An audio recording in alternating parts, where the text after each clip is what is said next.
This is the Wheel of Time Spoilers podcast. Your hosts are Seth Jacobson and Patrick Heiler. Are we recording? I see myself recording. Yes. That's good. All right. Quiet on the set. I miss saying that. Not super important because we really wanted to capture just like what was happening here at JordanCon. It's awesome that there's a bunch of people hanging out in the room. Live studio audience. Yeah, live studio audience. So we just wanted to do a short little interview. I don't want to take up too much of your time, but we're all at JordanCon here for people who are audio only. And we were super fortunate to run into you, Mr. Denzel. And can I have you introduce yourself again? I am Brad Kane. I am a screenwriter. In particular, I am a interactive screenwriter, meaning I write for games. Awesome. And what do you do at JordanCon? Dragonmouth. I can tackle this one. Yeah. So this is Jason Denzel from DragonMouth.com.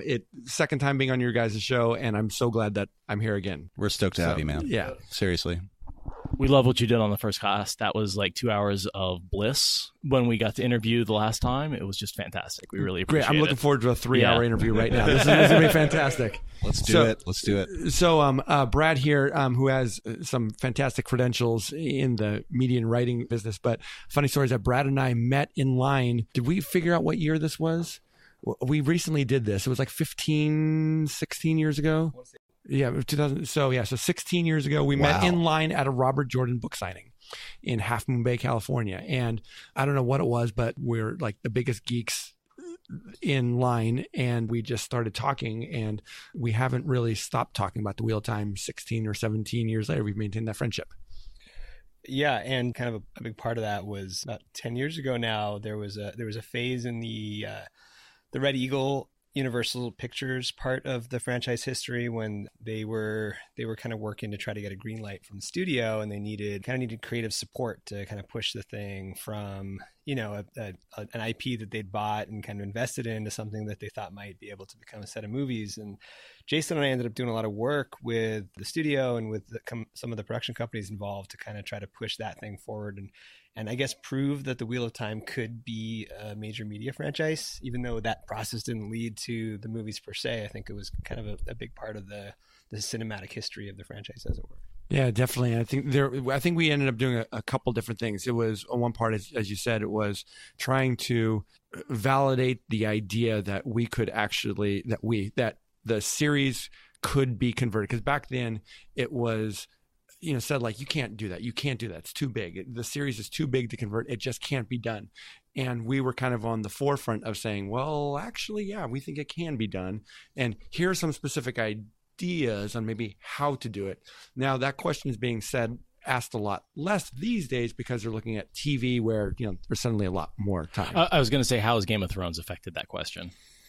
Yeah, I mean, I think that Game of Thrones has changed the equation in a big way for TV. HBO has gone from, when Game of Thrones landed on HBO, it was because HBO was this quality programmer, and now HBO relies on Game of Thrones. I mean, their future is based on setting up 3 or 4 Game of Thrones spinoffs. So I think at the time it was like Harry Potter was a big deal, and they were doing things like The Golden Compass, and it seemed like film was the place for these big fantasy franchises, partly because of the big budgets that you needed to be able to pull off the special effects.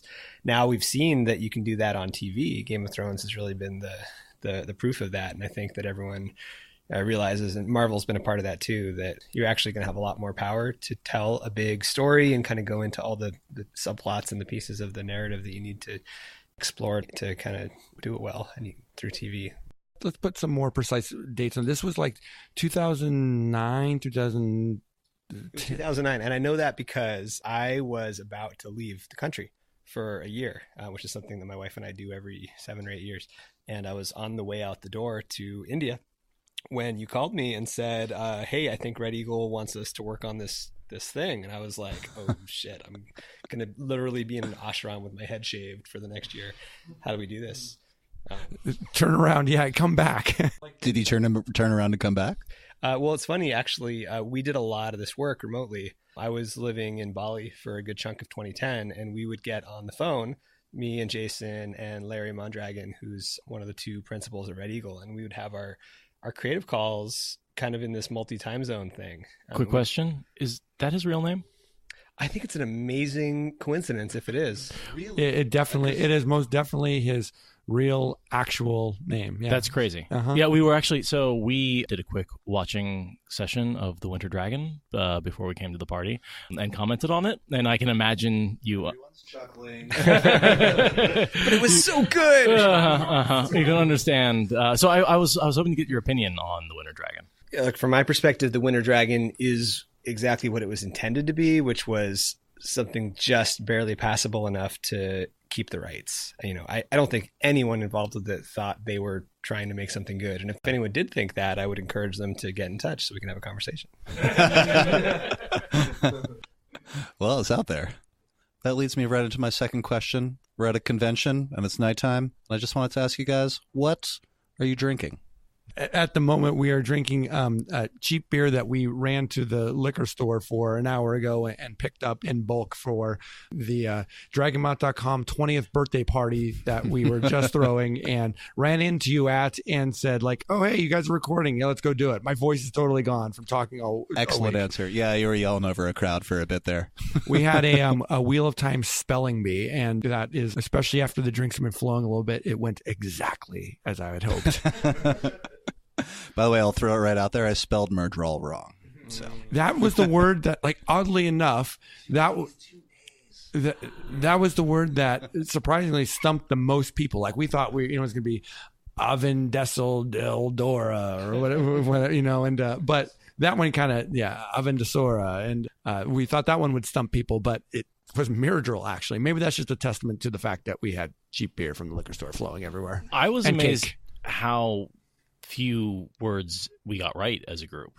Like, for some people who claim to be big Wheel of Times fans, we cannot spell the words in that book. as a group of people who flew here, as if that's the only testament of their dedication to come to JordanCon, still couldn't spell Old Tongue words.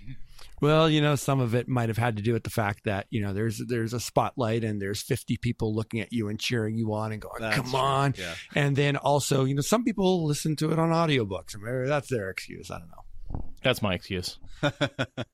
Well, we were talking about the show production a bit, and I was going to save that for later, but do you guys know, is there any news? There's lots of speculation and rumors that, like, in 2016, some news came out, and in 2017, some news came out. Is anything new known this year?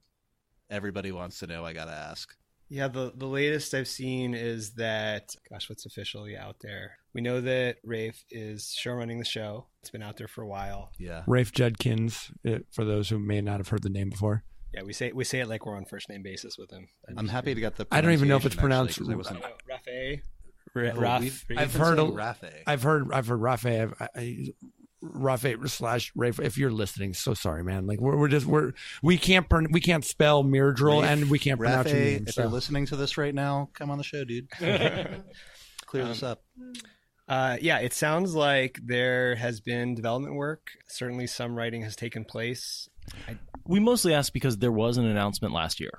Yeah, and so usually those announcements come at JordanCon at the Team Jordan panel, which is really where we get Harriet up on stage and put a microphone in her face and ask her. And so that panel happened earlier today, and I moderated it, and we got Harriet up in front of everyone, put a microphone in her face, and I asked her, okay, Harriet, I have a whole lot of questions about, what it was like to work with Robert Jordan and everything, but there are 10,000 people asking on a daily basis on Facebook.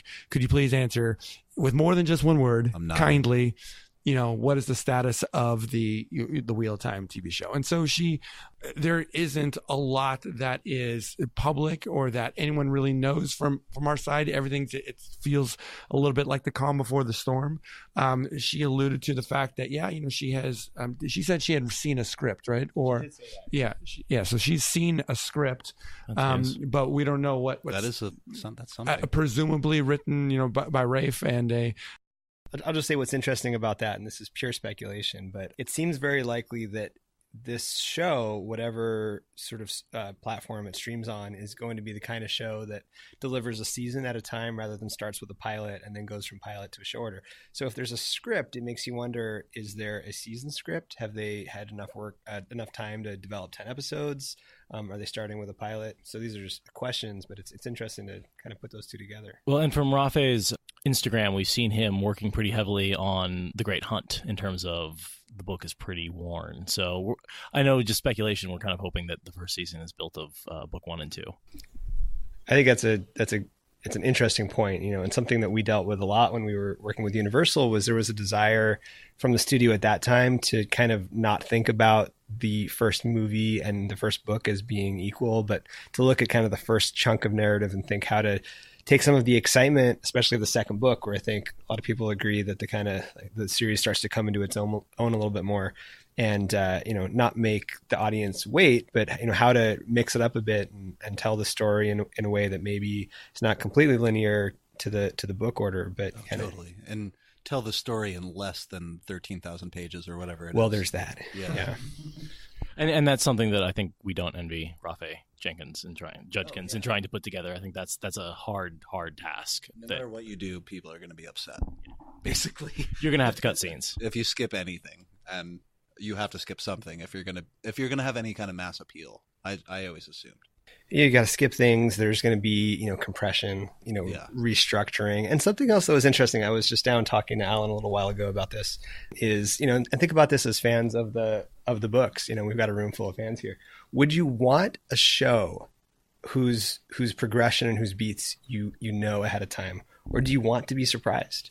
Do you want to see something that veers intentionally from the books for the sake of kind of changing up your experience, the way that The Walking Dead does? If people are familiar with the comics, the creators of that show have intentionally changed the show so that the fan base can universally be surprised by who lives and who dies.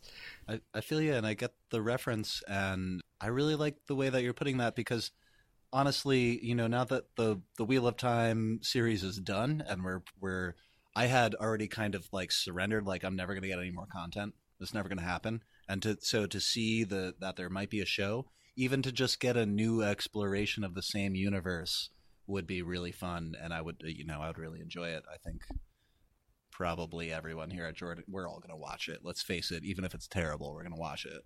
And we're really hoping it's not terrible. And we're going to dissect it and talking about a JordanCon for every year for years to come. Forever. I mean, they when Brad and I were working with, talking a lot with Universal and kind of trying to, one of our other tasks was to kind of, again, like really put a spotlight on the reasons why this series is worth kind of pursuing it and worth their time and investing in. And so we, talked a lot about where they had, of course, the studio has all the statistics and everything else, but, they wanted our perspective on things. And at the time there was the Lord of the Rings, which, was coming out of, I guess it was ramping up into the Hobbit movies. And it was right around that time, but it was still, those years was still, Hollywood was riding the high of the triumph of, the first original Lord of the Rings movies. And so there was the Lord of the Rings, and there's Harry Potter, and then Game of Thrones was ramping up. And so even Twilight, which was big at the time, looking at all the big major book franchises were all like kicking butt in Hollywood. And then there's the Wheel of Time, which is and still is the big Titanic franchise that's just untapped onto the screen yet. And I wonder if that's been part of the problem. I found myself comparing, I forget who I was talking to or what the conversation was about, but I found myself comparing just a couple hours ago the Lord of the Rings to A Memory of Light. And because they're about as long, there's about as much information. But the whole series, essentially, I suppose you can include some of the like Silmarillion and whatever, but they certainly did in The Hobbit. How do you condense all that? How do you if you can make however many films they made out of the Lord of the Rings out of a couple 100-page novels, what do you do with huge universe like the Wheel of Time? How long do you keep it going for? How do you even go about that's that? The $100 million question, right? Yeah, it really is. Yeah, I feel like that may be why nobody has touched it yet. or such an undertaking, it takes the right people and the right team to kind of get together, and I don't say that disparagingly at all to anyone who has been involved in this very long process, but it takes the right people. And it takes time to find those people, and it takes time to get the right vision and a million things in place. An ordinary TV show takes years to come to the screen. And that's, for take The Handmaid's Tale based on a book.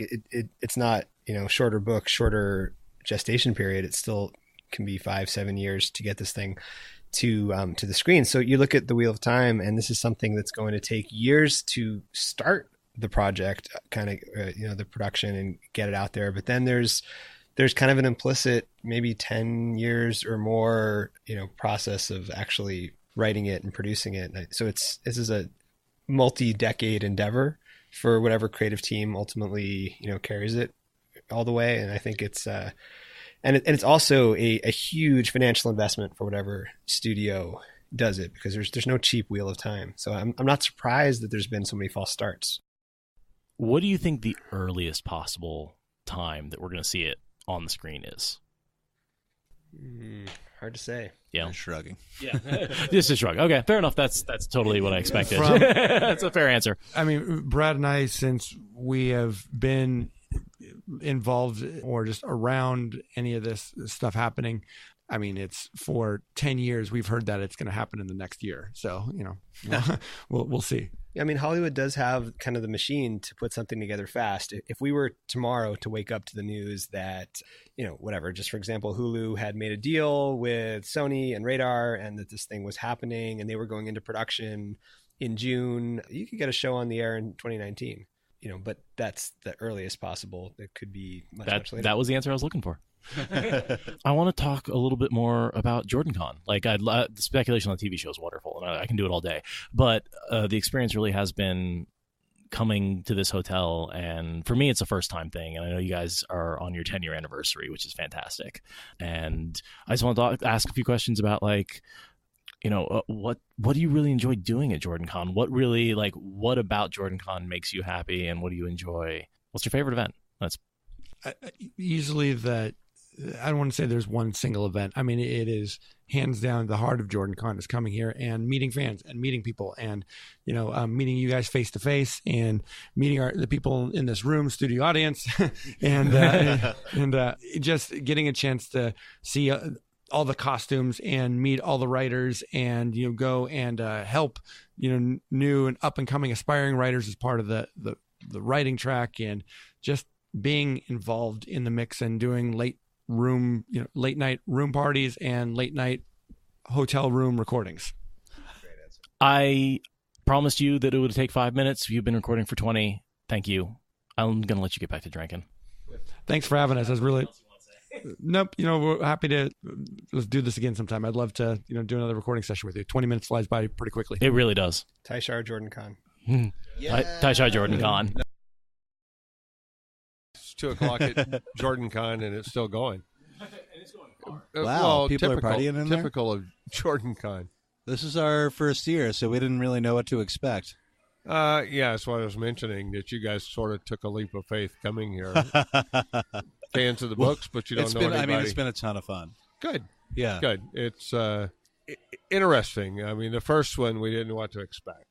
The family, we were pretty excited. The first one was 10 years ago. 10 years ago.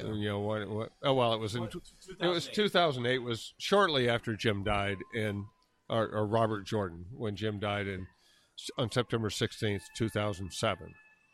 I got a call early that Sunday morning to beat feet to Charleston.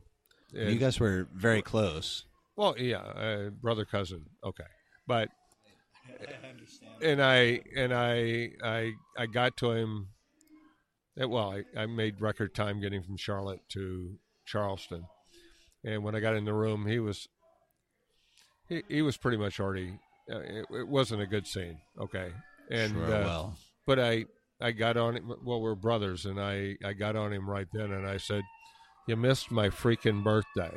Because it was 2 days before, and but anyway, so it was only a few months later that Jen and Jennifer Liang that started this gave Harriet, myself, and a call, and I told them right then that they didn't want me there. They wanted Harriet for sure, but they definitely needed Maria. And Who is Maria? Maria Simmons and Alan Romanchek are Team Jordan, Gotcha. who worked for Robert Jordan So they in the worked office. super close with him for a long time. Correct. All right. Maria is the encyclopedia, if you will. She's got it all in her head. Alan's the timeline guy for the books and kept it running on. You know, he would say, Jim, you can't move an army from here to there in that short amount of time. The logistics are you know, you just can't do it. Okay. Yeah. Right. How closely did Robert Jordan, Jim, work with while he was writing the books? How many? He had those two assistants, and were they with him all the time? No. Or was that more of a later thing? I mean, the Eye of the World came out in 1990. Maria joined him in 1996. Understand that most writers are starving artists. Okay. Sure. So when he started the books, they weren't paying the bills. Is that where Mr. Rigney was at when he was a young guy in 1990? Yeah, well, they weren't paying the bills. It was book 3 that it started to pay the bills. Gotcha. Okay, and he called me after the tour on book 3 and said, I think this is going to work.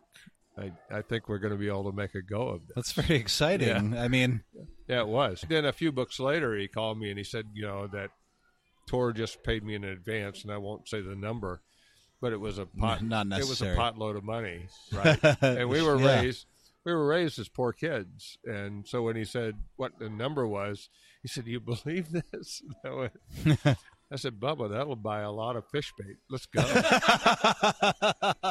Let's go." Oh, that is wonderful. Yeah. That reminds me of my own childhood in a way, anyway. Yeah. Yeah. So at any rate, so this convention, when it started, we kind of thought, well, that's nice, but maybe it's a one-off thing kind of. And if you ask Jennifer and James, they'd tell you the same thing. They didn't know whether there would be a 2. I heard them talk about it earlier, and she said that the only reason he let her do it is because he was convinced it would be a one-off and she'd get it out of her system. Well, that right. Yeah. And now they're stuck doing it for the rest of their lives. Absolutely. And I guess we were at 2 or maybe 3 during the opening ceremony, and Harriet leaned in close to me and whispered, "This is great, but do you think there'll be another?" And I said, well, they seem to be passionate about it. Let's see what happens. That is really, I have to say, fascinating to hear it from the kind of, I don't want to call it the opposite perspective, but it's sort of the opposite perspective where, you know, I found these novels as a young man and I took a lot of meaning and life lessons out of what these characters were learning, and kind of like what we were talking about just a minute ago, where I grew up as a young poor kid. I really didn't have any resources. I did not graduate high school. I'm being really straight up right now, and I went out and went to work for myself to survive. And I found these books and these lessons and themes, and it meant a lot to me. And I really drew a lot away from it. And it's very interesting to hear you talk about it as a very, for lack of a better term, like human perspective from this, like just a very human man. It probably sounds ridiculous to you, but well, what? Yeah, he put took his so pants much on the away same from- way all of us did. yeah. I took so much away from what he wrote.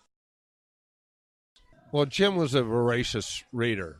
I mean, he was voracious. I mean, he absorbed. I mean, he didn't read; he absorbed. Reading would be an understatement. You maybe heard me today in another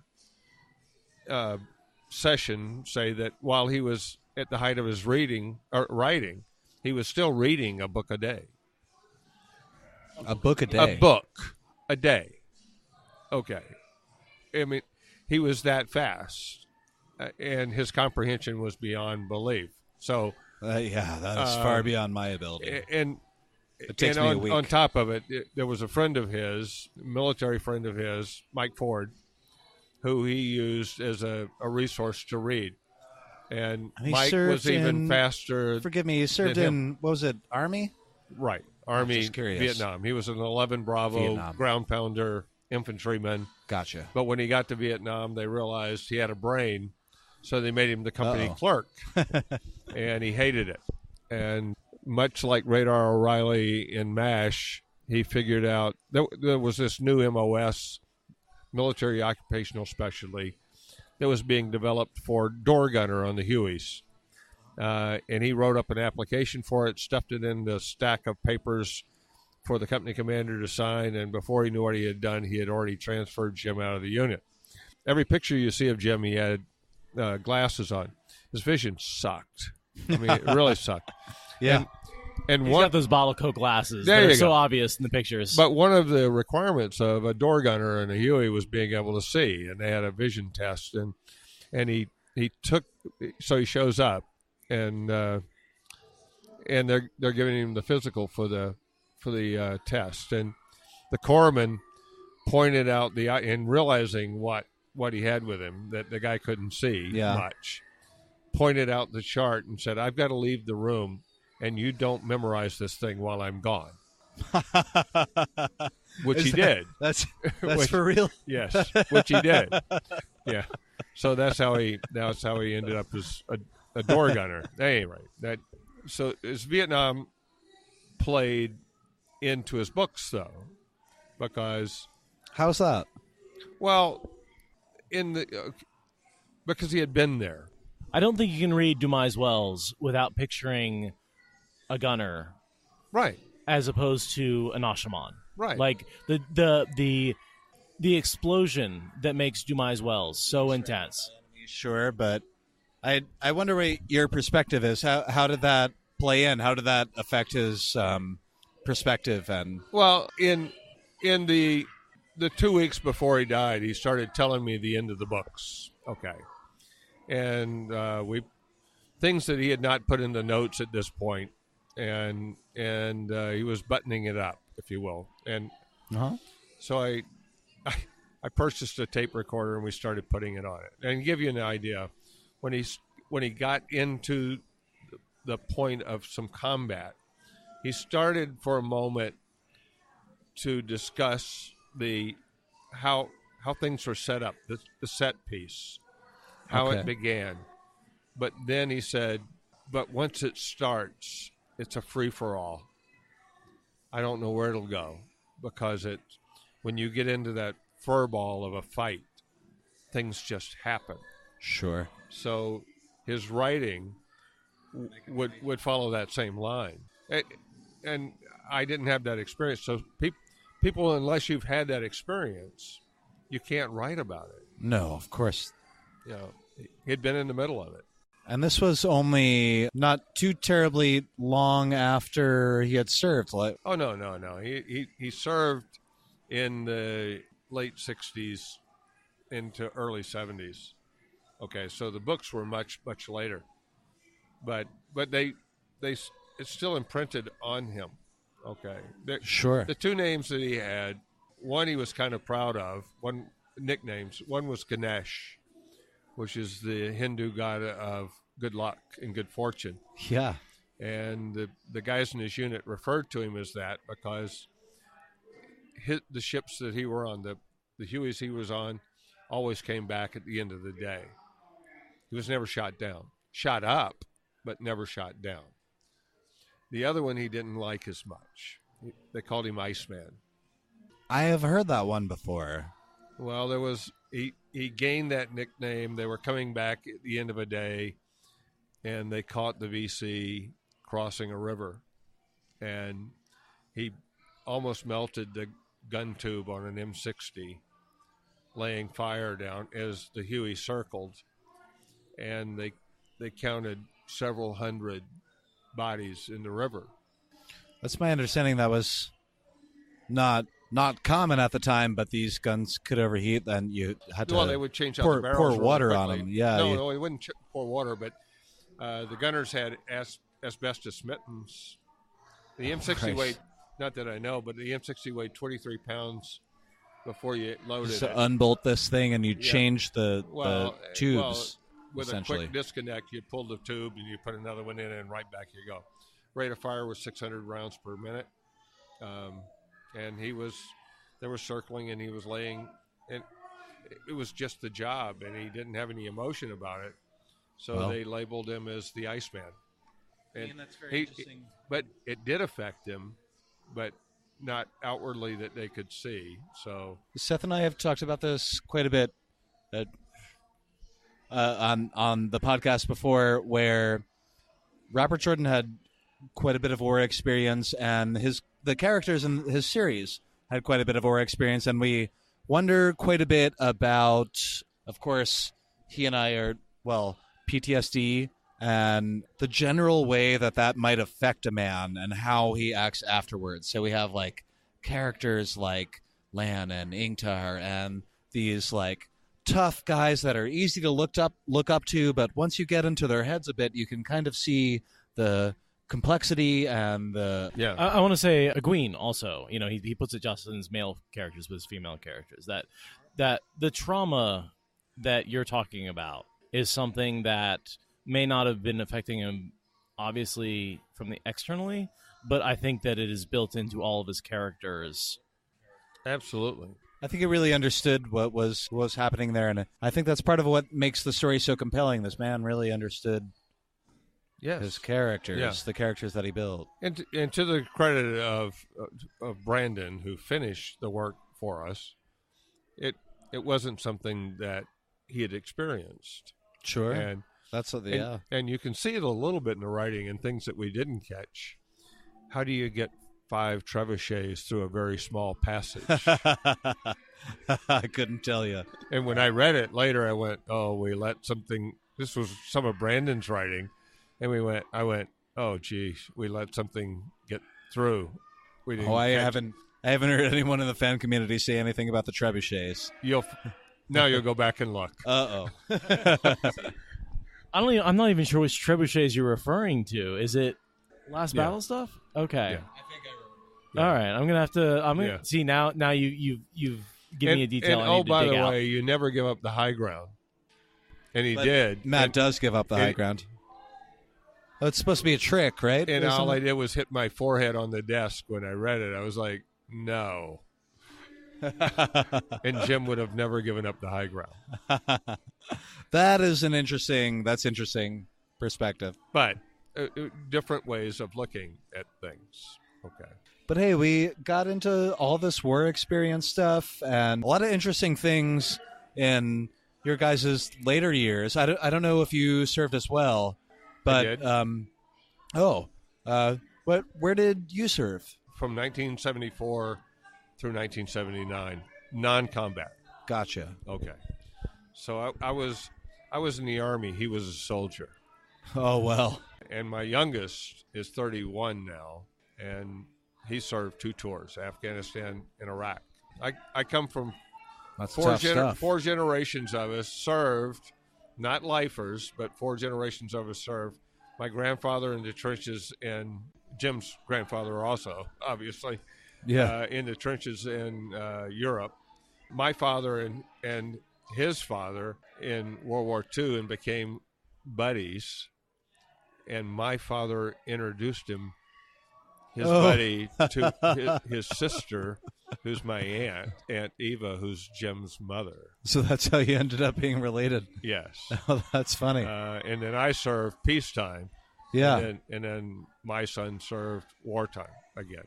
But I suppose what I wanted to kind of dissemble and ask a bit about your guys' youth and when you were young kids and what that was like, and if you could tell us anything, whatever you want about it.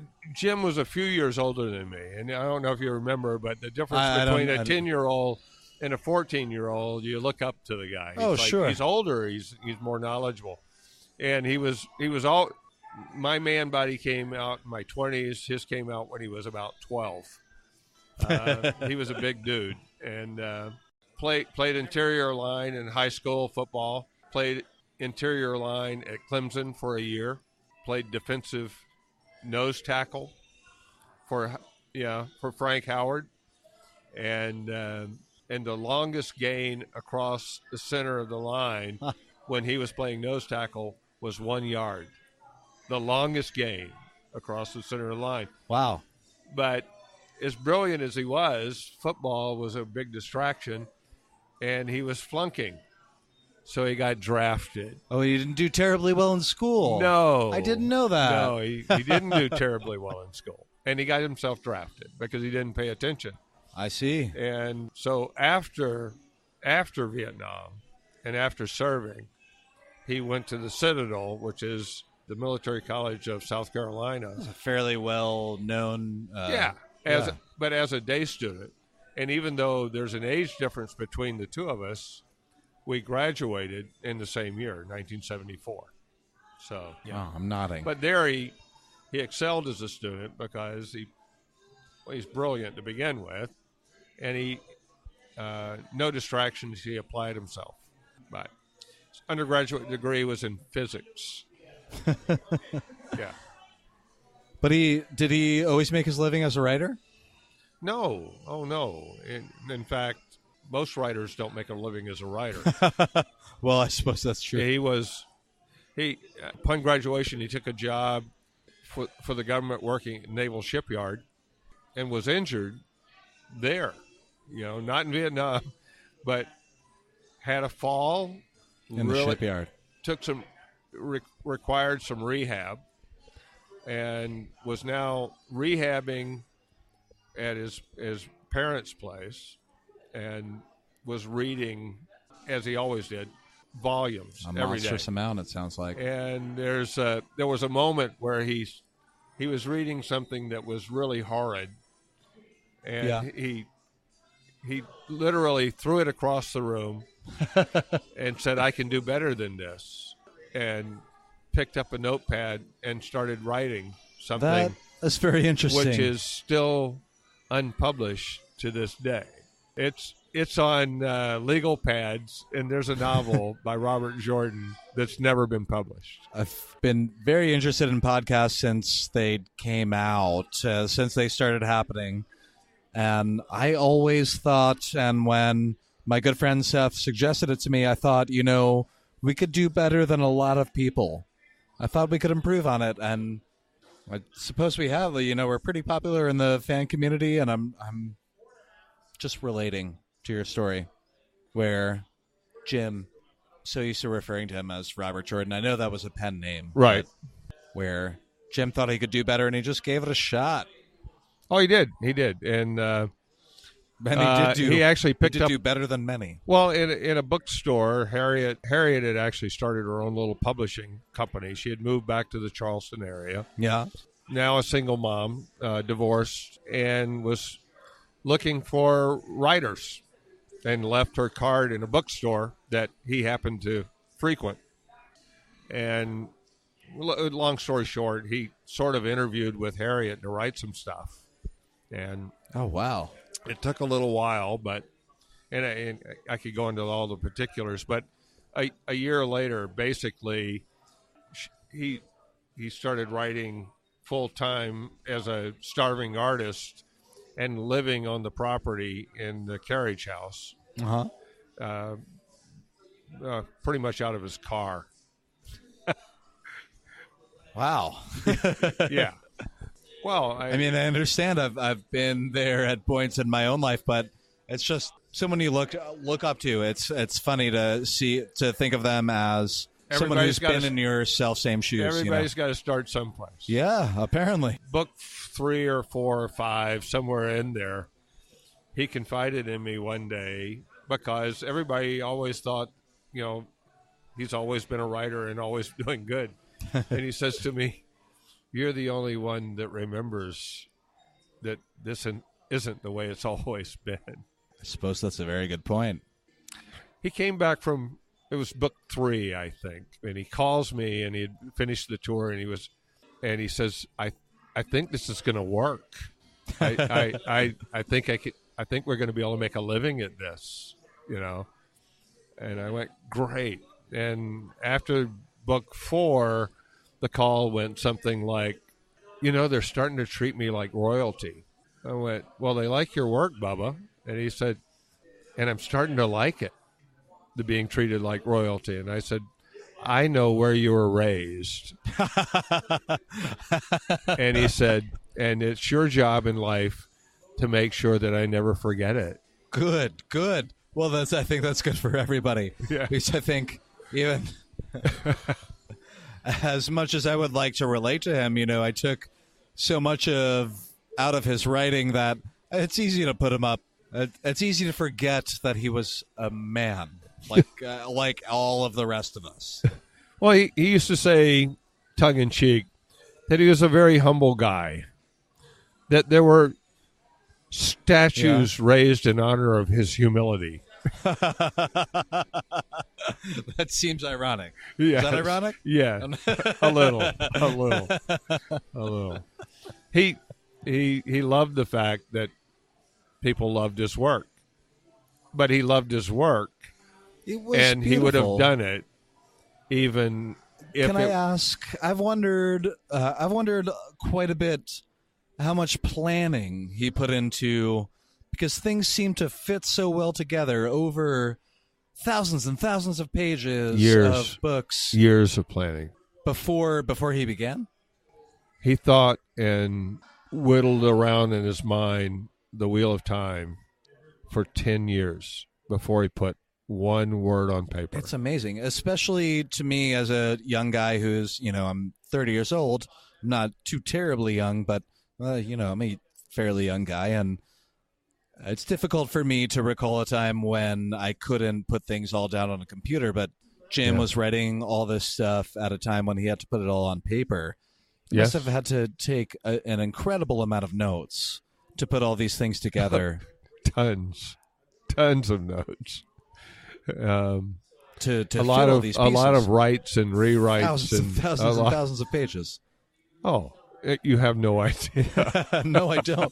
That's why I'm asking. It was stacks and reams, and that's why at his passing, when we handed Brandon this was all notes. on like legal pads and some of it, but tucked away. I'm sure he got more organized. Well, as times change, it was legal pads to typewriters to a TRS 80 from Radio Shack with 28K of memory. Oh, those okay. To an Apple II with 256K of memory and a couple of floppy disks. I'm chuckling because to me, I mean, it's ancient history, but these two small laptops sitting in front of us have.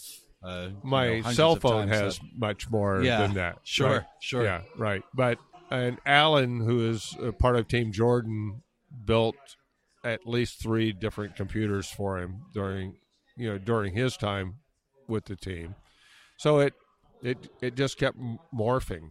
You follow the technology. Early on, the books were all on paper. They weren't even digitized. Yeah. And the good news is that Maria found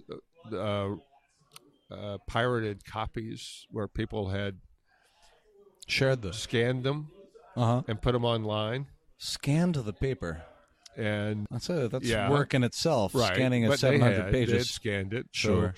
So let me see. Team Jordan stole the scanned copies of their own work off of the web, and then told sharing. The other people to shut it down because it didn't belong to them. I gotcha. Right. Well, yeah. But it kept Maria from having to scan it all. At the time, that's when, now we just straight up call it pirating. But at the time, that's when that was new, and people were alarmed by the possibility of this. Sure. But, the intellectual property issue is a big deal. Oh, yeah, especially for a writer. Yes. Or an artist or anyone who's creative. And we need to protect that. I had one of the pre-publication copies, which the cover that you see was reversed. Opposite direction, you mean? No, left to right? The outside cover that you see was the inside cover, and the inside that you see was the outside cover. Oh. And I loaned it to a friend to read, and it never came home. Well, that tends to happen when you lend out a paperback. They never finish it, or they read half of it. Yeah.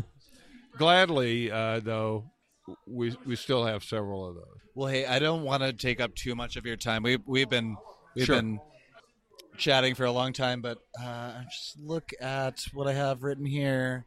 I assume you've been coming to JordanCon every year.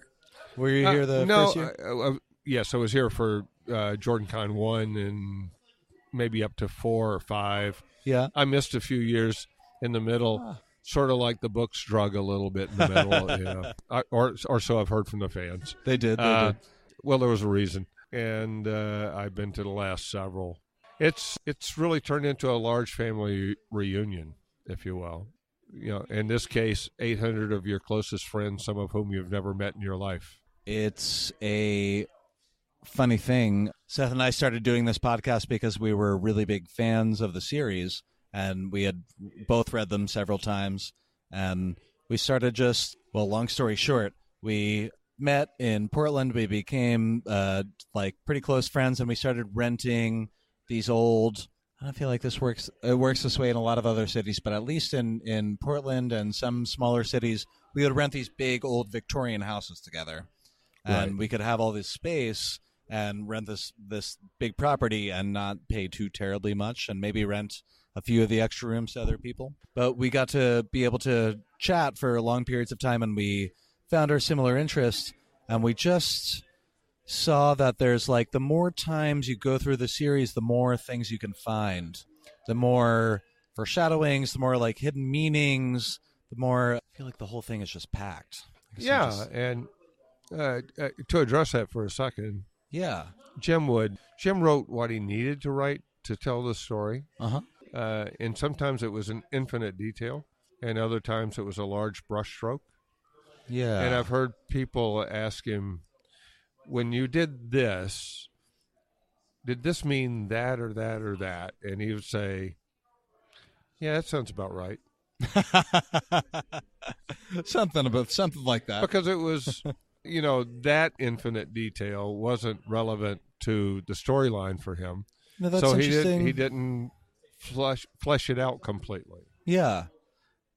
I always felt that sometimes some people have questions that are so specific that it's not too terribly surprising that some of these things may have been left ambiguous for you to think about. Well, he wanted for you as the reader to think about, I should say. Well, you just hit on a key thing for Jim. He didn't want to answer all the questions. He wanted you to think. 20 or 25 years later, or whenever the first book came out, that all these people get together every year to talk about these things because there are things to talk about.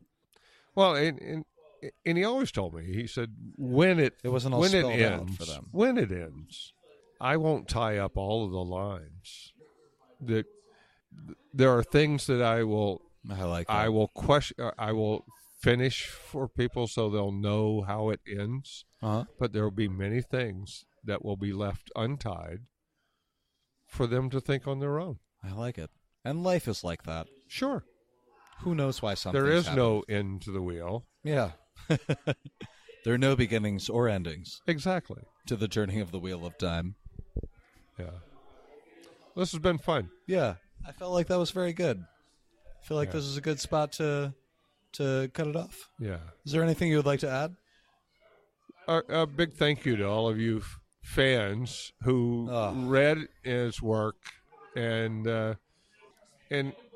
appreciated what he did. But I wish again, he never did this for enrichment, but you guys did make their lives easier because of it, and I thank you for that. I wish that he and perhaps Harriet might understand, especially at this time, but I wish that they could understand how much it means to us. Like how much this means to us.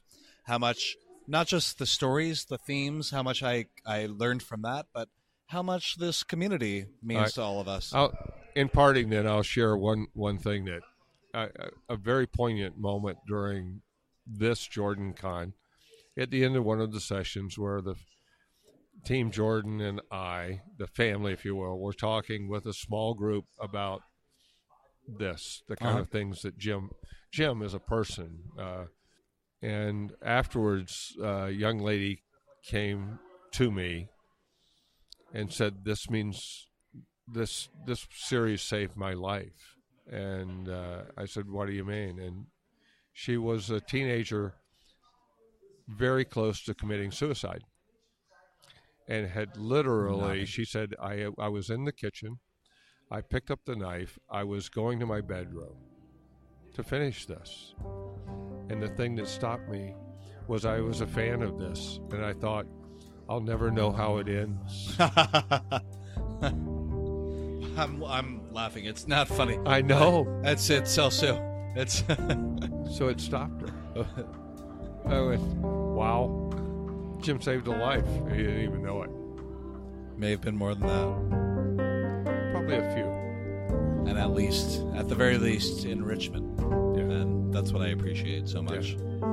Do no harm. Yeah, Do good things. Thank you for the time. Absolutely. Thank you for your time. Thank you very much, sir. All right. Good night. Yeah.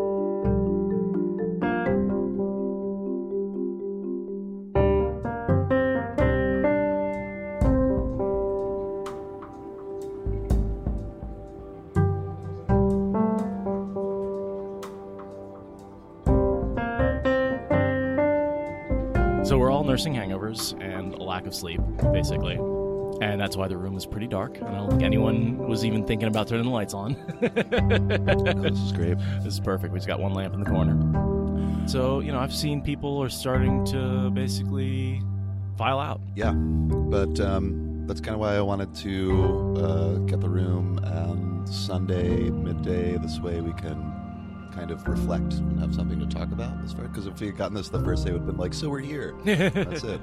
You had an interaction with Brandon? Not really. He spoke at a general group that I was standing in, but I chose to mention it earlier. Much cooler is at the Q&A with Brandon Sanderson, I got to ask the question about Mistborn's coins and what happens to all that money that they just fling around. I think I was the only person that asked a not very serious question.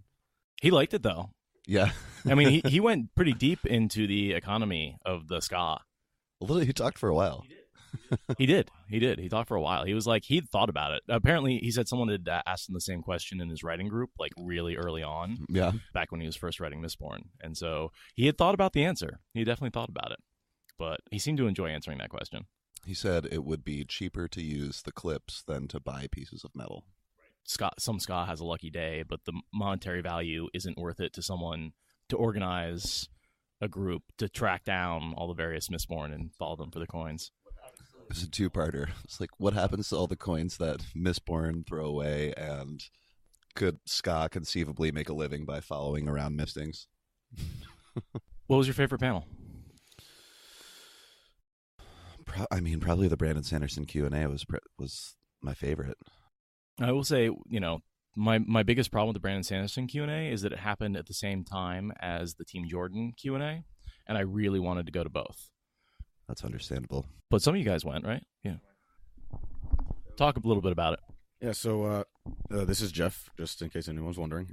Jeff Petrie. Yes, Petrie. Petrie. It's all good. Well. Always get it. That reminds me of... The Land Before Time. Thank you. Yes. Yeah, so we went to the Team Jordan panel. Robert Jordan's notes. I A woke lot of up really too good late for information on that. How was it? It was awesome. Yeah. I think Kyle posted the notes that he took during the panel on the Discord, so those should be visible now. And I think, Jeff, you said you recorded it on your phone? I did, yeah. Yeah, so we're going to try and get that audio. Yeah, I want to get a hold of it. Even if it's not super great, I want to hear it. Just because I want to pretend I was there.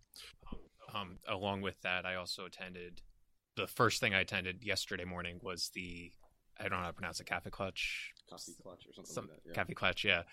So that was a sit down with Harriet, Robert Jordan's cousin, and the two editors. So just seeing, they were all just talking stories about Jim in general. It wasn't about Wheel of Time, just backstories for Robert Jordan, and that was just amazing to hear. That is really cool. I wish I felt like so many things conflicted. Like so many things I wanted to do, you have to pick one or the other. Yeah.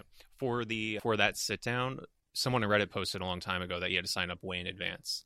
But when I was looking for it Saturday morning, registration didn't even know where the sign up sheet was, so they made a new one. And so I put my name down. I was first on the list 30 minutes before it started. That's lucky. So it was great. Yeah, it worked out perfect for anyone thinking about next year listening to this. All right, Seth. My favorite. Thank you, Seth. You're welcome, Seth. Anytime, Seth. My favorite panel was probably the Sanderson one, and I got to ask a question by Aradia, which when I actually just spoke to Brandon Sanderson about 10 minutes ago, because he was just out in the lobby, and I was like, sorry about the Wheel of Time question, man. And he's like, oh no, it was great. I was wondering when someone was going to ask one. So he was actually like really happy to answer it.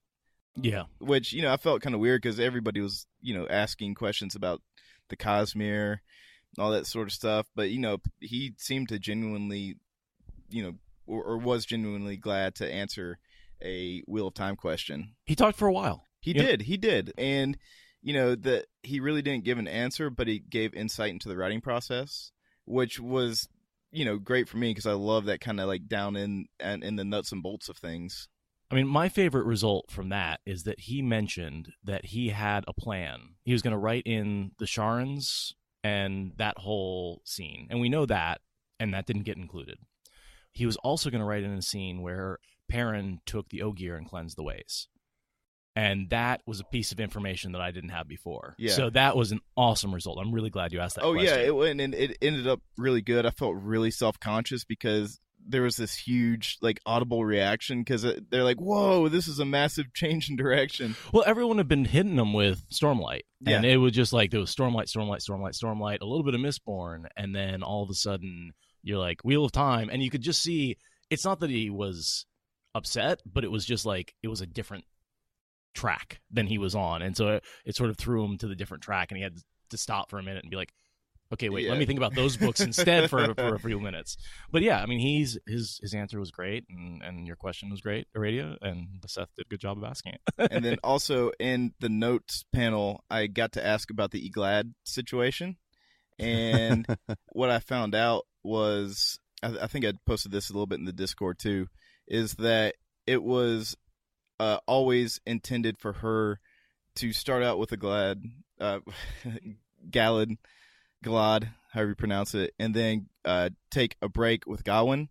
And then in the notes, a pregnant Egwene was supposed to get back together with Galad after Gawain died, but that changed in the writing. So it was intentional, the switch over to the brother. Wow, that's some serious drama. Yeah. I mean, this, like Days of Our Life shit, right? But that was very interesting to me, and I'm kind of glad to get a little bit of insight into that because I know this is something that's been kind of running through the podcast. Yeah, we've been talking about Eglad. Is that where we're #Eglad? No, I've really been happy that some of the questions that 2 or 3 questions that we've had and brought up and sort of speculated about have gotten some answers. Yeah. I mean, this is that alone was worth the trip, I think, for me. Totally. And then, of course, meeting all you guys. Because, like, I just want to say, like, we can talk about the panels, and we've definitely done that. I spent most of my time just hanging out with Wheel of Time fans, and that was awesome. That's really what makes it worth it. The panels are cool and all, and being able to ask Brandon Sanderson a question, obviously, but, there weren't that many opportunities that were super cool like that, the panels, but just being here to socialize with a bunch of people who have read The Wheel of Time is probably my favorite part. Yeah, and just drinking and dancing and talking to people and making inside jokes about a book series that you can't make anywhere else in any other room. Like, this is really my people, especially in this room, guys. You're all freaking awesome folks. We hung out pretty much all weekend with this group, and I can't say I've had a better time at a big event. I was really nervous about this event. I'm not a big event type person, and you guys made all the difference, so thank you. Yeah, thanks all you guys for being here. What'd you guys do outside the panels? I want to hear about that. Matt here, I know, has been dominating the social scene, so... Hey guys, it's Nuke. So, obviously, as you all know, I wore a blue blazer the entire time, and that afforded me just a really cheap hotel room. That was great. But my highlight was really I almost became a Blade Master. Unfortunately, the eventual Blade Master guy, Cooper, nice guy, bad sword guy. But that was my highlight. I almost won on my first try. I was going to be, the land of the podcast. Unfortunately, I had to convert back to Nuke.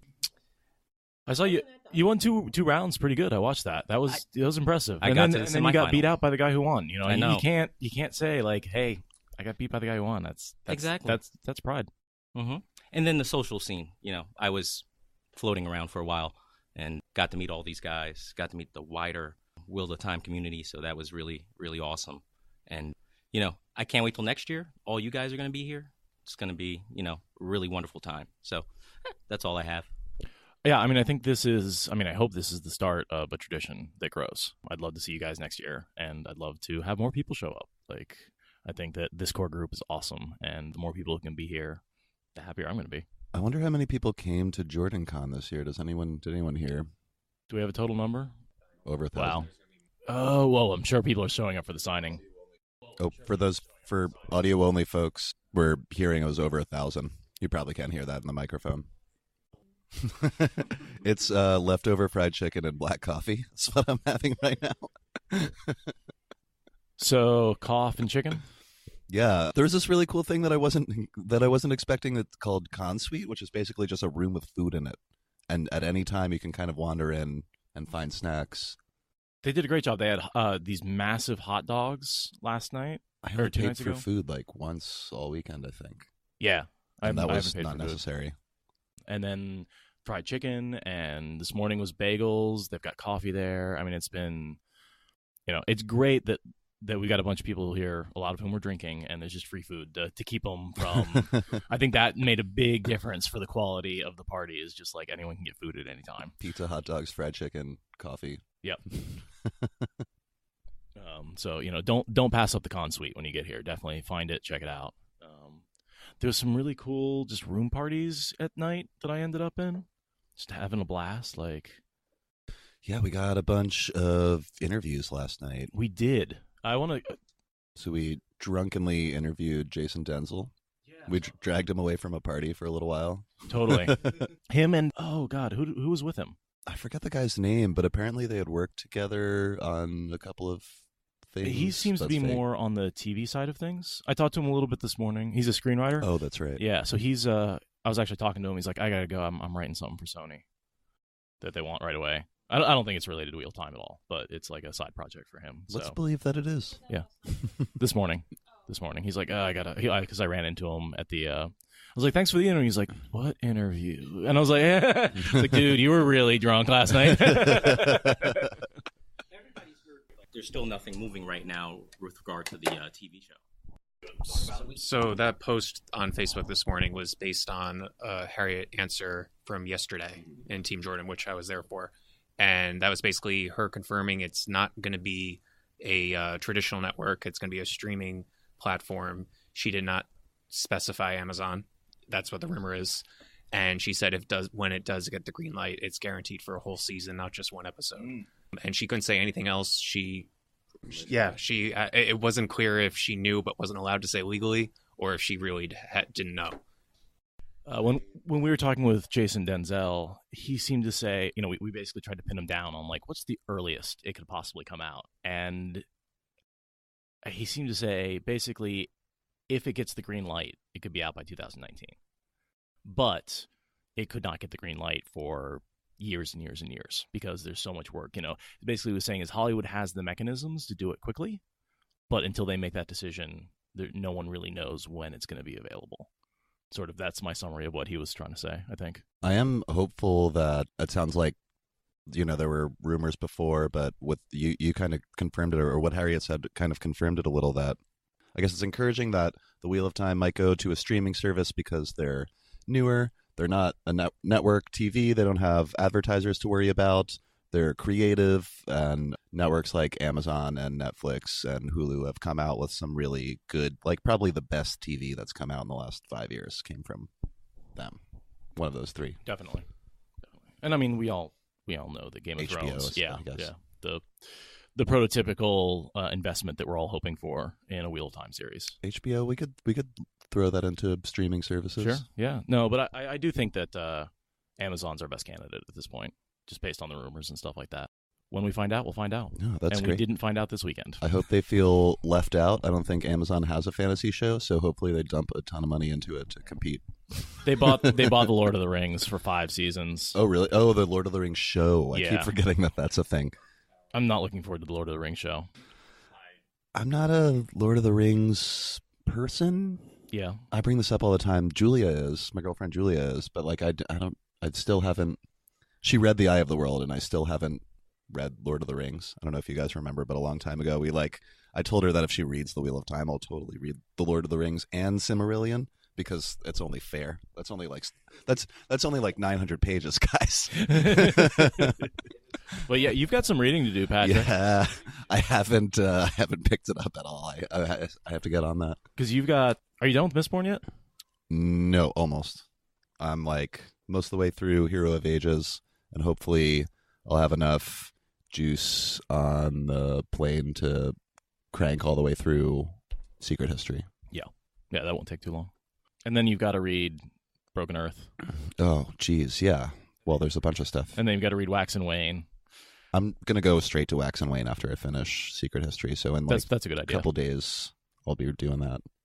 And then so we want to start the podcast as soon as possible. Yeah, I mean, our goal is to get back from JordanCon and hopefully record an episode, start doing episode 1. Oh, but for anyone who's interested, we recorded the entire Q&A with Brandon Sanderson. I just walked up to his people, I'm air quoting, or whatever that means, the people that kind of hover around him, and asked if we could set our microphones near all the other microphones. I'm sure there are a lot of people who are recording, but we have all of that, and I figure if you just clean it up a little bit, we can just release the whole uncut thing on the Mistborn feed. I'll turn the beginning and end, kill some noise, and then here's Brandon Sanderson talking for an hour and a half. If I were one of our listeners, I would listen to that just because it's Brandon Sanderson talking. It doesn't even really matter what he says. We're trying to bring the JordanCon experience out to folks who couldn't make it as much as possible. Yeah, I think that's a good idea. And so any recording that we can put out there that makes them feel like they were sitting in the room. I think we did a pretty good job with pictures and just chatting in Discord. I noticed some people talking about it in the Watt subreddit. Nice. In our Discord chat? Yeah. Nice. Someone linked to it. Oh, I had no idea. That's awesome. Fantastic. No, and you guys did a great job of keeping content in there. It wasn't just me and Patrick doing it. It was all of you guys taking selfies and talking about what you were up to. So, guys in the chat, do you have any questions from the internet? What do we say next? I don't know. The Bail Dome on? Yeah. I do be pretty good. Mother's milk in a cup. It's hard to talk in the accent all weekend. You like my duster? I love my duster. I wear that thing all the time. Well, in Portland, it rains, and that thing is actually practical. It's kind of a funny sentence. In Portland, it rains. I mean, that's the truth. It's a fact. And so that thing is great for just throwing on over whatever I'm wearing, and it's just basically like an overcoat. It was perfect for the Bail Dome on, because it's oilcloth, which is exactly what a sailor would wear. And then you combine that with the beard, and, it was a low-effort cosplay, but I was pretty happy with it. Bambi's asking about your aged grandma. Left her on shore. My aged grandmother, Doobie. Yeah, accents may not be my wheelhouse. I'm excited to come back next year. This was our first year, so we have no idea what to expect. No, and we didn't know what the situation was like. We didn't know what the people. I mean, this is not even just our first JordanCon. It's one of our first cons. Yeah. So, Christine Sadai, yes, Brandon Sanderson is really that tall. I stood right next to him in an elevator.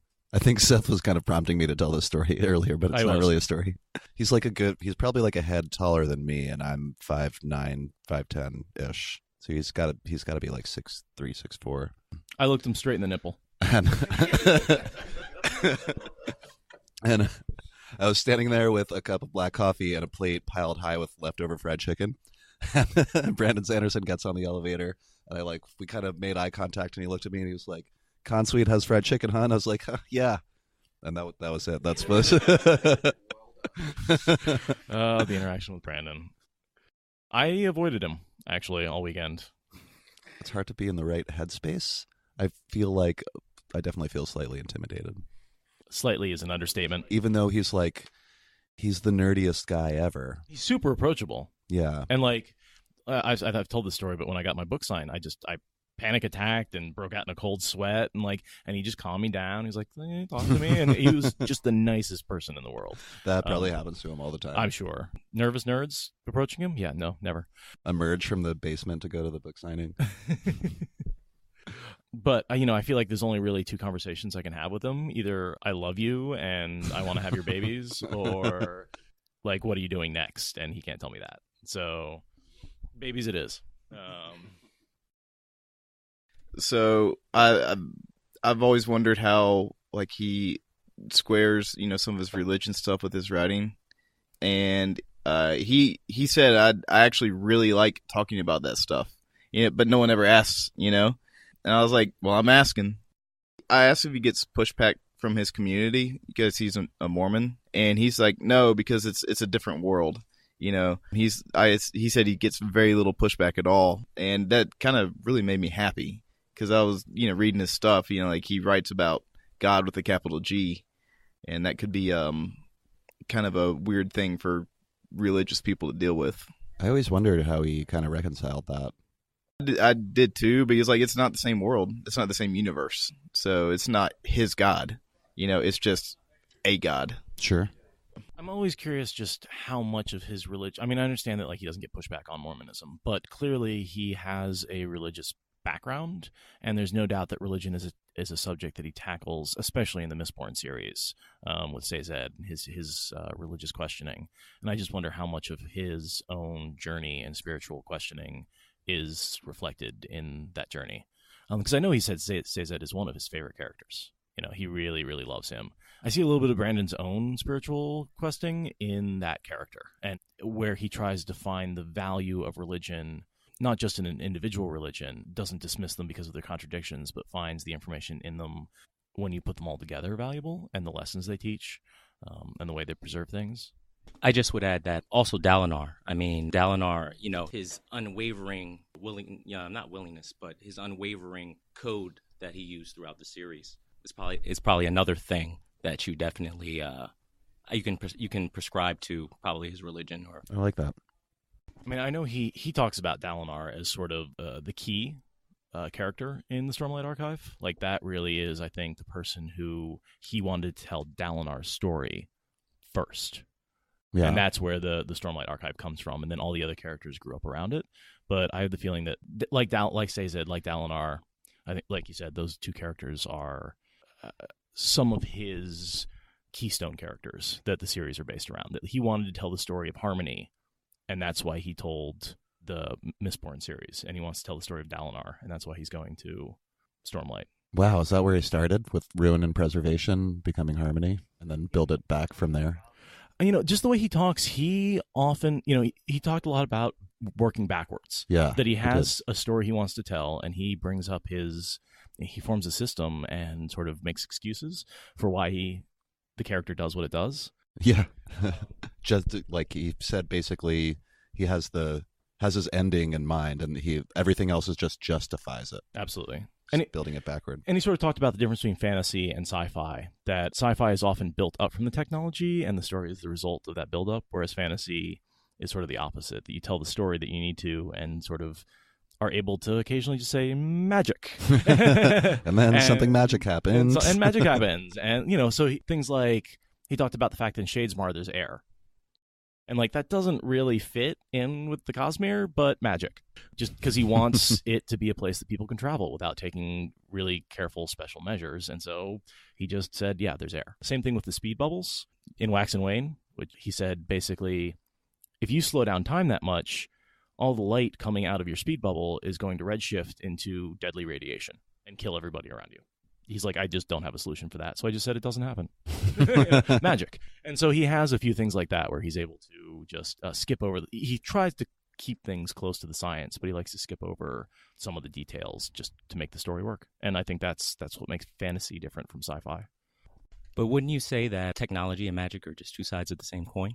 Like, I mean, there's not much different between technology that's, out of this world, you can travel at light speed, versus a fantastical sword that can talk. And technology can look like magic. I think about this a lot when I think about the Dune series, and which is always classed as sci-fi, but it's really, there's a lot of fantasy elements. I don't know if most of you guys have probably read it. I think it's the dumb classification of sci-fi is if there's spaceships, it's sci-fi, and if there's not, it's fantasy. And that's pretty much not accurate in any way, shape, If or there were form. no spaceships in Dune, if it all just happened on Arrakis and nobody ever left, would it be fantasy then? Yes. Yes, it would be. And the spice is magic, like there's no doubt about that. Yeah, I mean, I kind of liked it. I always think of it as a drug. It's like a narcotic. Yeah, it's a magic narcotic drug. Let's Magic predict the future. narcotics. We were just talking about, what was the one where they sniff gunpowder? The Powder Mage series is basically like, cocaine is magic. Oh, another like side bonus to coming to the con. I've collected like 3 different books. I have a couple of hardbacks that people were just giving away. Yeah, I only got one book. I got the one at sign up, and then while I was volunteering for a while, I got the Mystic Prologue that was out there by Jason Denzel. Oh, I didn't get that either. I've been meaning to read his stuff. We've talked to him a couple of times now. We really should read his stuff. He's a really nice guy. He should probably cosplay as Sazed, by the way. I had that thought several times this weekend. Yeah. Yes. Oh, he would make a great Sazed. He would. But I've said it before, but Jason really is one of the founding members of the podcast. Founding is the wrong word, but members of the fan community. He retweeted us early, and that got us out there. And then he's retweeted us again later, and that got us bigger. So, our 2 biggest spikes in downloads are 100% because of Jason. I'm sure a lot of people found us in other ways, but I know a lot of people found us through him. We've been having a lot of social media activity. I'm sure part of it's just because this weekend's JordanCon, but Dragon Mount also put us on their main page, their front page. Oh, yeah. Right So we did this interview with Dragon Mount, and the questions were written by Ebony and posted by Marissa. And I got to meet both of them this weekend, and they are just lovely, lovely people. I spent a long time talking to Ebony the other night, and she came up with some great questions that we really enjoyed answering. And she's clearly a big fan of the series, clearly knows it backwards and forwards, like a great person. And then Marissa, I think, joined the chat, so she's hanging out and talking to us. And she's, if you go on dragonmount.com, her picture is everywhere. She's the one posting everything. So, oh yeah, we're sitting around chatting for a while last night. Yeah. I was Marissa? shoving cake in my face. She has a couple of different names because she has her Aes Sedai name, and then she's got she has a screen name or a writer's name. Apparently, she writes erotic fiction. She gay was erotic joking fiction. about that a lot. Yeah, which is fantastic. Yeah, the erotic fiction is not necessarily an obvious place to go, but at the same time, it doesn't surprise me that the people here are into erotic fiction a little bit. Like, that seems to be... Or any kind of fiction. Yeah. I mean, it's another genre of fiction. Avienda and Rand. There's some pretty racy fan art out there. How do you think the body swap happened with Moradin and Rand? I think that could be rewritten as a... Whoa. Body swap, fluid swap, whatever. Any other cool interactions you got? Did you talk to anybody else? Did we? I think we mentioned we got to interview Robert Jordan's brother. Yeah, brother cousin. Yeah, Wilson. That's his name, right? So that was pretty cool. We didn't talk about the books almost at all.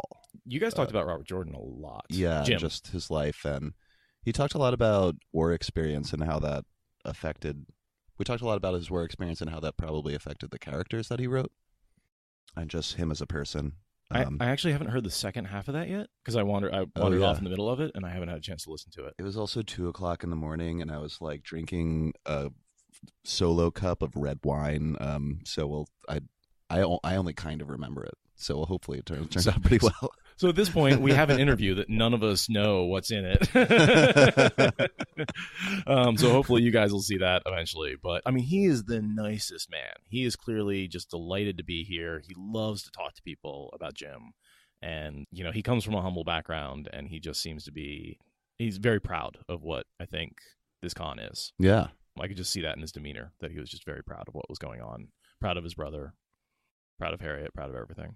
And also, he seems to be having a blast. I mean, he was totally just like sitting on the side of the dance floor, watching everything going on. He came up to me and he was like, "Hey, you mentioned that interview. Do you want to do that now?"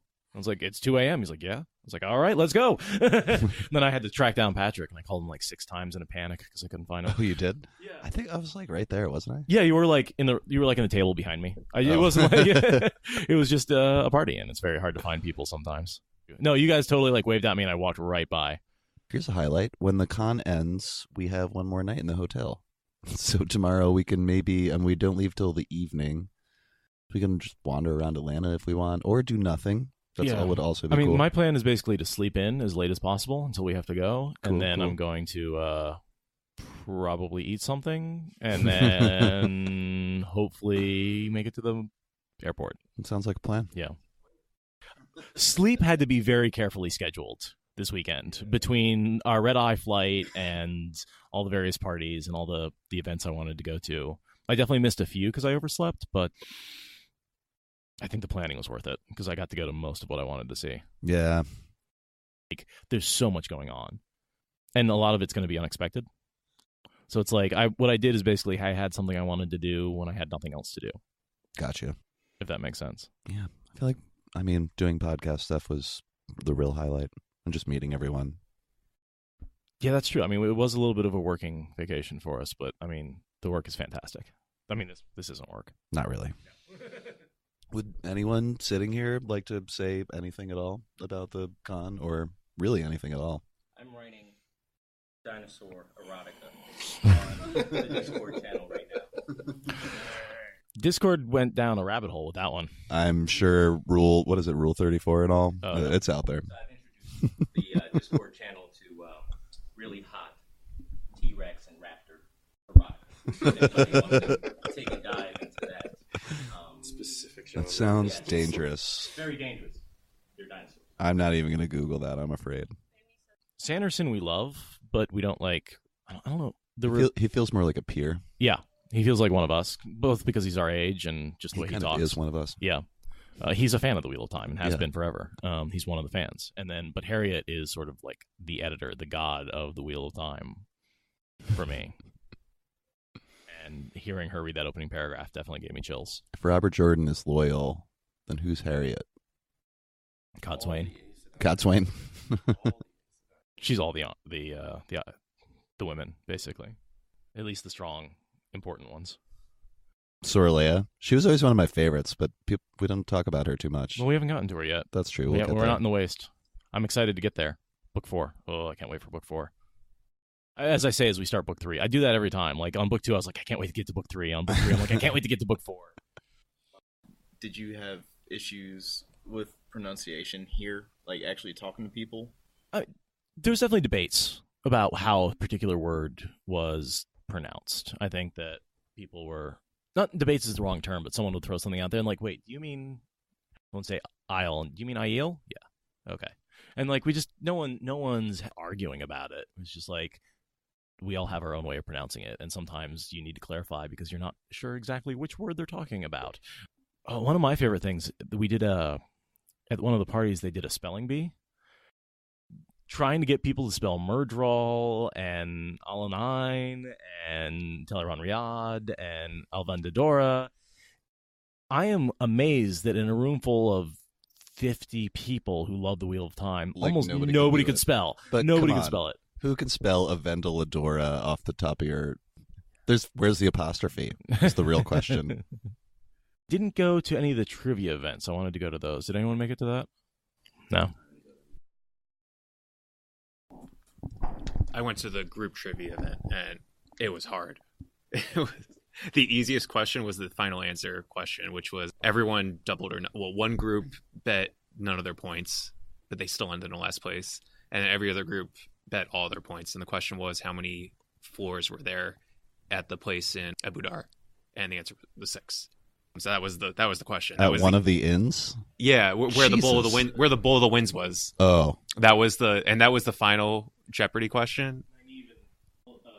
because there's the whole argument: is it 6 or 7? Is it six Yeah. or 7 or 5 or 6 or 5 or 6? Sorry, but that was the easiest question. Everything else, it was. That's really obscure. It's who was the other boy who was given a coin by Moraine but didn't go on the journey? Oh yeah. I didn't know any of these questions. Yeah, so there were some very out there questions. It was fun. My group finished like 5th out of. There was like 9 teams, I think. So yeah, each team was 5 or 6 people. So it was a good turnout. Yeah.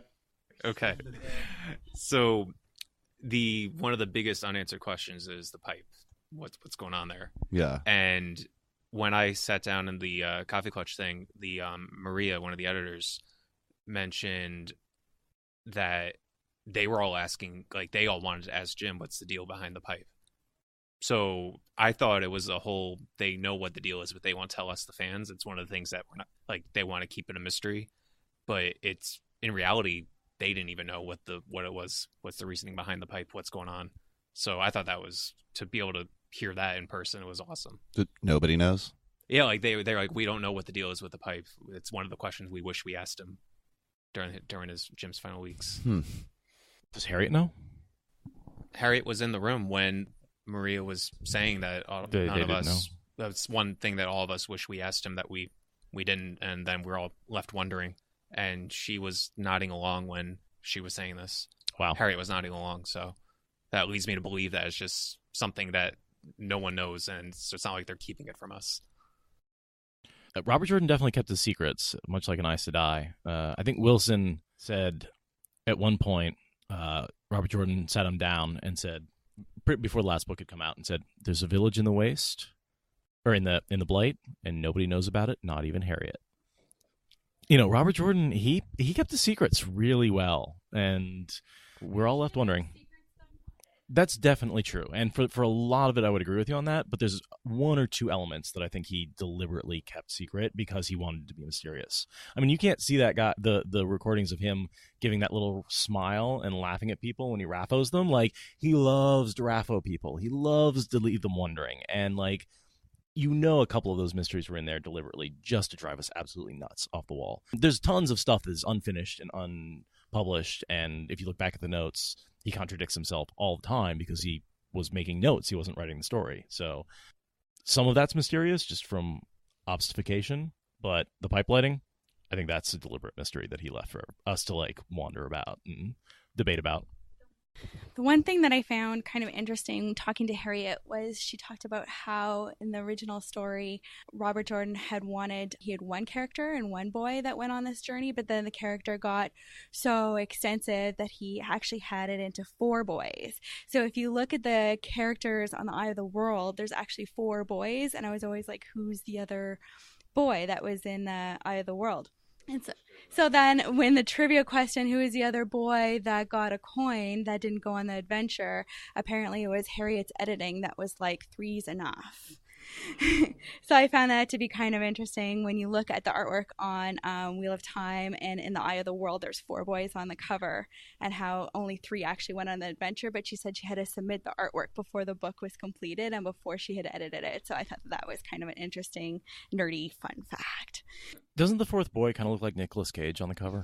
I think so. Another trivia question. One of the questions, and I don't remember the answer right now, but it was, where was the town where the inn Easing the Badger was located?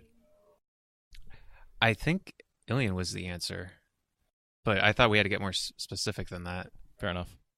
And so I thought it was a specific town, like what in town? that area. Yeah. But everyone put Ilion, and I think everyone got it right.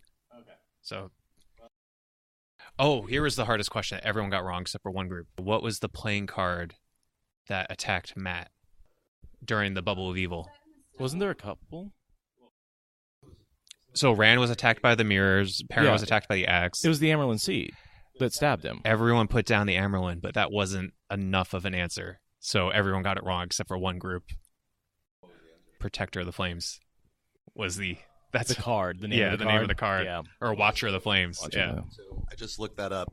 Easing the Badger does come up in The Dragon Reborn, but it is an Ilion. It must be one of Domon chapters. All right, I got both mics. Yeah, I mean, because easing the badger is totally an expression that they use, and then there's It's where, an inn named after it. yeah, I think I always assumed it was like some kind of Deviant sexual act? yes. Yeah. There was a great cosplay of Matt, and he had this is actually the Twatcast guys. Yeah, And the one guy dressed up as Matt. the and Twatcast. Twatcast. And he had, I assume his girlfriend, another girl, dressed up as badgers following him around. And they were all like being weird and like pawing at people. It was really funny. Oh, and the badger out of the bag. Oh, is this your erotic lit, Nuke? I was just doing erotic Galena and Bella. Erotic Galena and Bella crossover. Yeah. So I'm just. No, I'm not going to read that out loud. I have a question. Yeah. Have we ever solved the Naomi question, or has anyone asked that, and has that come up? Naomi? Naomi. Yeah. When I say there's, I was looking for the second thing that was like deliberately not obvious, and the pipe was one, and then Naomi, I think, is the other. That the deliberate mysteries that he's left in there. No questions about Nicole. I don't remember seeing any questions about Nakomi Me in any neither. of the rooms I was in. I feel like people have just been like, yeah, because the question has been asked so many times. We know the answer, which is I don't know. Yeah. And we're like, yeah, okay, we're not going to get anything new out of them. The answer is so stop asking. Yeah. That's why one of the reasons I was really happy to ask the silly coin question to Brandon, because a lot of people were asking like serious questions about the mix of investiture. Yeah. Like how the magic systems work and things like that. And so it was cool to make everyone laugh, and also to ask him something that he would answer. Like I knew he wasn't going to raffo what happens to the coins that the Mistborn are throwing around. No. No, the raffo is interesting because people like to skirt the edge, right? They want to find out new information. Sure. But they don't want to necessarily get raffoed. And so there's these like really carefully worded questions. And there was one he refused to answer because he was like, that just by answering that question, I'm giving away like 3 things because you pre-propose like 2 or 3 things just by asking the question. And if I answer it yes or no, I'm confirming that like those things that were up the line. And so, Raffo, and he did a couple of those. There were people who had clearly like written questions, and they were holding their piece of paper when they read and find out. It was a favorite Jordan saying when people would ask him questions that he didn't want to answer. And it sort of, I guess, stuck. Did that come from Robert Jordan? I'm pretty sure, yeah. It came from people asking him questions. The first time I ever heard it I was read it in just interviews with Robert Jordan. Raffo. What happens to all the Quendiar as the wheel turns? I mean, clearly a lot of it gets lost. Bottom of the sea is a good place for a lot of Quendiar. Probably buried in the stratus of the planet over time. You dig down, you can find some Quendiar. It's just there forever. Just there forever. But we do see Quendiar breaking down from the true power. So, it is possible to use the true power to destroy it. And so it's probably lasting forever, but, I have to wonder if maybe at some point. I mean, the seals were made of Quendiar. Yep. Well, that's always, the 2 things made out of Quendiar we see destroyed are the 7 seals and the sad bracelets. And those are both destroyed with the true power. Yeah. So the Dark One is good for something. Recycling. The recycling. That's a good point, yeah. More and more stuff turns to Quendiar and less and less material. So I guess my point is plastic is at least a little bit recyclable, unlike Quendiar, which there's no process to break that down and reuse it into something else. It's just Quendiar. You need the true power. I wonder if there's like a floating Quendiar island in the middle of the ocean. Like we have a floating plastic island in the middle of the ocean. I would think Quendiar would sink. It really would. Yeah, Quendiar it breaks a lot of rules because when you have something that can take any amount of force, if you started making a machine with that, oh man, you could do all sorts of cool things. Like if you made a steam engine or an engine out of Quendiar pistons, you could just have like incredibly powerful. Like there's no limit on how powerful the explosions could be inside of there, and you could drive all sorts of machines with that sort of thing. I wonder if that's why Quendiar isn't discovered till later, because it would just be too difficult to deal with. right? Everyone would just get Quendiar armor, and then Right. the story's over. Yeah. I mean, it's tough to make. Egwene definitely has a talent for it that a lot of the other people don't with the chain. But yeah, I'm sort of imagining a factory right now with a bunch of Aes Sedai, like, turning little parts into Quendiar and then going to the next one. All right, yeah, thanks, guys, for hanging out. We really appreciate it. Thank you for listening to the Wheel of Time Spoilers podcast. Rate us in the Apple Podcast app or support us on Patreon. Is that good enough?